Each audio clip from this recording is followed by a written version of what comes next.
E antes de iniciar o vídeo, eu só queria deixar o recado aqui que se você não conhece o laboratório aqui do Webfalhas, eu vou estar deixando o link aqui na descrição e também aqui nos cards para você poder baixar o laboratório e conseguir acompanhar aqui todos os episódios da série resolvendo as falhas e explorando as falhas. Estamos aqui então no terceiro cenário e no último, de Injection. E aqui eu coloquei duas falhas iguais. Iguais não, na verdade elas são parecidas, tá? Mas muita gente confunde pelo fato do Union, do comando Union. É por isso que eu trouxe o Blind junto aqui, para falar sobre Union Attacks, tá bom? E são falhas que são confundidas, porque usam comandos semelhantes às vezes. E qual é a diferença principal do Blind e do Union Attacks? Os Union Attacks, basicamente eles retornam dados para a página. Então eu consigo buscar realmente a senha de um usuário e trazer aqui para a página e ver ela toda. O Blind não, eu tenho que ficar perguntando, né? Mesmo que eu use o comando Union, tá? Eu tenho que ficar perguntando se a senha começa com A, se a senha começa com B. Tenho que ficar perguntando as coisas. Os Union Attacks não. Eu consigo realmente trazer os dados para a página, tá? E tudo gira em torno do comando Union. E o comando Union, a gente já falou sobre ele aqui, nós conseguimos unir duas tabelas ou até a mesma. A gente consegue usar o Union com a mesma tabela. E trazer resultados de tabelas diferentes numa mesma consulta. A gente consegue fazer isso, unir tudo e trazer aí o resultado dessas tabelas. Então, baseado nisso, nós podemos explorar esse cenário aqui, que é um cenário de pesquisa. Então esse cenário poderia muito bem ser um cenário de pesquisa de produtos, mas nesse caso aqui é pesquisa de usuários, tá? Então, mas sinta-se livre, tá? Não se prenda aos cenários daqui. É para você tirar uma base, que isso aqui é uma pesquisa, tá? Então os Union Attacks, eles retornam dados para a página, e esse é um cenário que nós vamos conseguir explorar bastante aqui. Olha o que acontece nesse cenário. Nós pesquisamos por usuários. Esse aqui é o cenário. Só que utilizando o Union Attacks, eu consigo trazer dados de outras tabelas e até trazer dados sobre o banco de dados, trazer dados sobre o banco de dados. Vai ficar meio confuso, mas é isso. Nós vamos trazer dados dele para cá, para, por exemplo, saber nome de tabelas, saber nome de colunas. E aí, por fim, trazer realmente os dados, que está lá nessas colunas. E como eu posso saber se esse cenário aqui ele é vulnerável? Eu vou estar fazendo uma pesquisa comum agora. Pode ver que ele traz o nome, se eu pesquiso o nome de um usuário, ele traz o usuário normalmente, tá? Mas olha o que eu vou fazer agora. Eu vou digitar um comando de injection mesmo, eu vou injetar um comando lá, e eu vou selecionar o número 1 e o número 2. Eu não vou selecionar de tabela nenhuma, eu só vou selecionar esses números. E olha o que vai acontecer. Ele me disse que a consulta original ela tem uma diferença de colunas da consulta que eu estou pedindo. Por exemplo, estou meio que resumindo essa mensagem, tá, para vocês. Por exemplo, na consulta original, a gente já viu isso antes no Blind, mas eu vou explicar de novo. Na consulta original, ele está trazendo muito mais dados do que eu estou pedindo no Union. Tá? E o Union ele tem que pedir exatamente o mesmo número de colunas que tem na consulta original, porque ele realmente vai juntar esses valores. Tá? Então, o que tem que fazer aqui? Você pode ir chutando os números, igual eu vou fazer agora. Tá? Eu vou colocar 1, 2, aí agora 3... 4 e vai me dando erro. 5, tá? Então vai me dando erro e no 6 pode ver que ele parou de me dar erro. Ele não me deu erro nenhum. Então o que aconteceu aqui? Eu acertei o número de colunas que tem na tabela original do sistema. A tabela que realmente está me trazendo as informações de pesquisa. Eu acertei o número de colunas que tem lá. Tá? E é isso que eu preciso. Tá? Eu só preciso disso aqui. Eu preciso então executar esse comando para saber se é vulnerável a Union Attacks, Se for vulnerável, ou ele vai te dar um erro, ou ele simplesmente vai te retornar os dados lá que você está pedindo. Olha só, pode ver que os números que eu digitei, alguns deles foram lá para a tabela lá. Tá? Então, eles realmente foram transferidos lá para a página. Então, isso aqui é um teste que você pode fazer para saber se é vulnerável ou não. Bom, sabendo que ele é vulnerável a Onion Attacks, a gente vai ter que saber de outra coisa aqui. Um conceito, na verdade. Bancos de dados, eles têm informações, basicamente.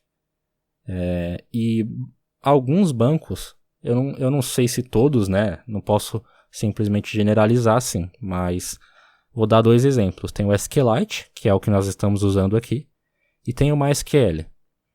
Os dois têm tabelas que reúnem informações sobre todo o banco de dados, sobre privilégios de usuários, sobre nome de tabelas, né? Tudo isso, colunas. Ou seja, tem uma tabela que ela tem informações de todas as tabelas do banco e colunas também. Tá? E no MySQL, essa tabela se chama Information Schema. Tá? No SQLite, ela se chama SQLite Master. Tá bom? Então você precisa basicamente saber desse conceito que existe uma tabela que sabe de tudo do banco. Tá? E é explorando essa tabela que nós vamos conseguir saber qual o nome das tabelas aqui do banco. Tá? E aí, a partir das tabelas, nós conseguimos saber qual as colunas dela. Tá? Então, olha o que eu vou fazer aqui, no próximo comando. Eu estou selecionando o SQL e o nome. Né? E eu estou pegando essas informações da tabela SQLite Master, que reúne as informações sobre o banco. Tá? Através desse comando aqui, eu vou conseguir saber quais são as tabelas do banco de dados e qual é o código SQL dela. Qual código, né, o SQL que foi usado para criar a tabela. Então nós vamos conseguir ver aqui. E junto com isso nós conseguimos ver o tipo de dado, tudo isso. Tá? Então, basicamente, antes de executar essa consulta, né, repare que eu estou trazendo... pode ver que eu repito todos os nomes ali. Eu estou trazendo SQL, vírgula, nome, né, vírgula, SQL, vírgula, né, nome, de novo. Então eu estou repetindo os dados. Por quê? Porque eu preciso ter ali 6 colunas, entendeu? Eu preciso ter isso, 6. Lembra que eu te falei que a consulta do Onion tem que trazer os mesmos resultados, tá? Por isso que eu estou repetindo os dados até dar 6, tá bom? Então basicamente é isso que você tem que entender sobre o Onion aqui, nesse cenário. E vamos lá, vamos executar essa consulta. E olha o que vai acontecer. Ele me trouxe aí as tabelas do banco e o SQL delas. Então você pode ver que tem 2 tabelas aí. Comentário e usuário, certo? Então pode ver que a gente conseguiu realmente trazer os dados do banco para cá. Baseado na tabela, né, que traz as informações, né, que tem informações de todo o banco lá. Então aqui uma dica. Você não precisa estar decorando isso, tá? Não precisa decorar essa consulta, não precisa decorar as coisas aqui. Você só precisa entender como faz. Então aqui você precisa saber que existe uma tabela que traz informações sobre o banco. E o nome dessa tabela vai variar de acordo com o banco. Tá? Aqui nós estamos usando o SQLite. Né? Mas, por exemplo, no MySQL, você usaria o Information Schema, que é outra tabela, tá? Ela tem basicamente o mesmo propósito, mas tem nomes diferentes, porque são bancos de dados diferentes, tá bom? Utilizam SGBDs, né, diferentes, então o nome das coisas vão mudar de um para outro. Então é por isso que você não pode decorar isso aqui, porque isso aqui vai mudar, dependendo do cenário, isso aqui vai mudar. Você só precisa saber, olha, existem bancos de dados que têm uma tabela que tem informações sobre tudo. E o nome geralmente é o mesmo, tá? O meu banco tem esse nome e o seu vai ter esse também, tá bom? Porque é um nome padrão.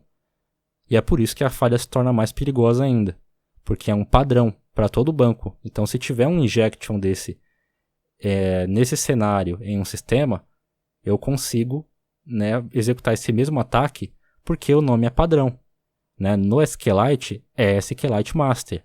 No MySQL é Information Schema. E essas tabelas, elas têm informações sobre o banco de dados. E aí nós conseguimos reunir coisas sobre o banco, retornar e explorar os ataques através disso. Bom, vamos lá para o próximo comando então. Olha o próximo comando que eu estou executando aí. Eu vou deixar ele na sua tela, porque talvez, pode ser que você não consiga visualizar ele aí, porque o campo do formulário é um pouquinho menor, né? Então você vai ficar faltando, né? Então você está vendo ele aí na sua tela, mas nós já vamos executar ele também. Bom, basicamente, eu estou trazendo aqui, pode ver que eu fiquei repetindo ali, ó, name, vírgula name, vírgula name, até trazer 6 colunas, porque precisa ser 6, tá? Não importa a informação que você vai buscar, pode ser uma só, mas você vai digitar 6 vezes, tá bom? Ou o tanto de vezes lá que você precisou executar para descobrir quantas colunas tem, né, na tabela original, tá bom?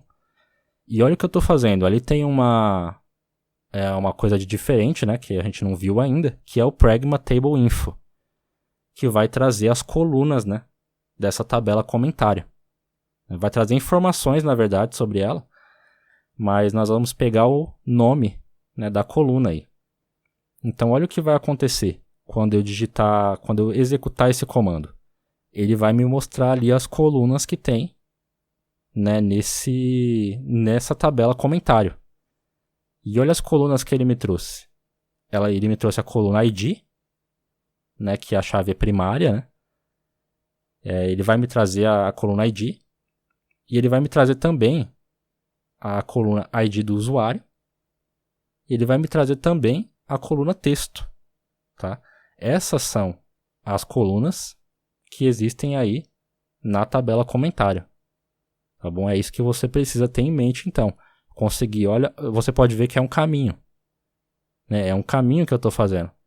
Então eu estou indo buscar primeiro as tabelas que existem, depois eu busco as colunas, depois das colunas eu busco o quê? Os valores, tá? E aí eu vou meio que indo passo a passo, tá? Esse é o passo a passo que você tem que entender como que funciona aqui nos Onion Attacks, tá bom?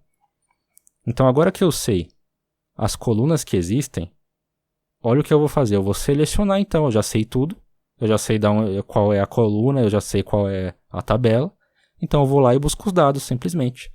Olha só o que eu estou fazendo. Outro Onion eu vou executar. Ele vai aparecer aí na sua tela, porque talvez vocês não enxerguem, né, também direito, por causa do campo, do tamanho do campo. Mas vou explicar um pouquinho também. Eu estou selecionando o texto e o ID do usuário da tabela comentário. Fiz a mesma coisa, repeti ali 6 vezes, né? Até dar o número certo de colunas, que a consulta original traz. E eu estou trazendo isso da tabela comentário. E olha o que aconteceu. Ele me trouxe lá o texto que está no comentário e também o ID do usuário. Tá? Isso daqui está no sistema, vocês não viram ainda, tá? Mas esses comentários vocês vão ver depois, numa outra falha de XSS, tá bom? Mas vamos supor, isso daqui poderia muito bem ser dados confidenciais que eu estou trazendo para essa página, tá bom? Então esse é o conceito que eu quero que vocês entendam. Que os Onion Attacks, eles buscam os dados das tabelas e trazem tudo para cá, tá? De qualquer tabela que esteja lá no sistema, tá bom? Bom, então nós já vimos o que dá para fazer, né? Mas nós vimos também lá que tem 2 tabelas, não tem só a tabela comentário aqui. Nós temos a tabela comentário e a usuário.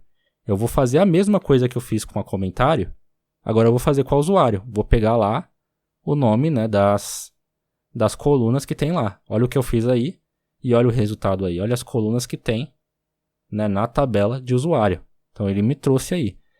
E agora eu vou pegar então o e-mail e a senha dos usuários. Tá, eu vou pegar esses 2 com o mesmo comando que eu tinha feito para pegar lá o de comentário, tá? Não muda. Só vai mudar os valores aqui. Eu vou pegar o e-mail e a senha. E olha o resultado aí. Consegui pegar a senha e o e-mail do usuário. Claro que a senha, ela está criptografada. Tá bom? Ela está lá com a criptografia MD5, que não é o indicado a se usar. Tá bom? Tem um episódio aqui na série que nós vamos falar sobre isso mais à frente. Mas seguindo, conseguimos aqui. E se você lembra lá do Blind SQL, lembra que eu falei, a senha ela é maior que A e menor do que... a segunda letra da senha era menor do que F, vocês lembram disso? Então, olha o que está ali. A primeira letra da senha é B, certo? E lembra da primeira consulta que nós executamos lá, para saber se a senha era maior que A e deu certo? Então, ó, você vê que dá certo sim. Ela é maior que A. Ela é B, né? E a segunda letra é menor do que F? É. Ela é, porque é um número. Quando, por exemplo, a condição é ser menor do que A, por exemplo, e deu certo, então provavelmente é um número, tá? Porque o número ele é considerado menor que A, tá? Porque o número ele vem primeiro e aí as letras vêm depois, tá bom? Basicamente essa é a ordem. Só para vocês entenderem o porquê que ele deu aqui que um número é menor do que F, né? Que foi aquela consulta que nós executamos. Então, bom, essa basicamente aqui, esse é o cenário, a gente já finaliza, porque conseguimos todas as informações aqui e você pode brincar com isso, tá? Não precisa se prender, igual eu tô falando para vocês. Não se prendam às consultas que eu executei aqui. Eu vou estar deixando um arquivo dentro da pasta injection lá do laboratório. Ele se chama strings.txt. Dentro desse arquivo vai ter todas as consultas que eu executei aqui nesse cenário, tá bom? Tanto no cenário 1, no 2 e também no cenário 3. Tá bom? Então eu espero que vocês tenham entendido realmente como funciona esse cenário aqui. Para mais vídeos como esse, se inscreva em Phoenix Code Academy e nos siga nas redes sociais.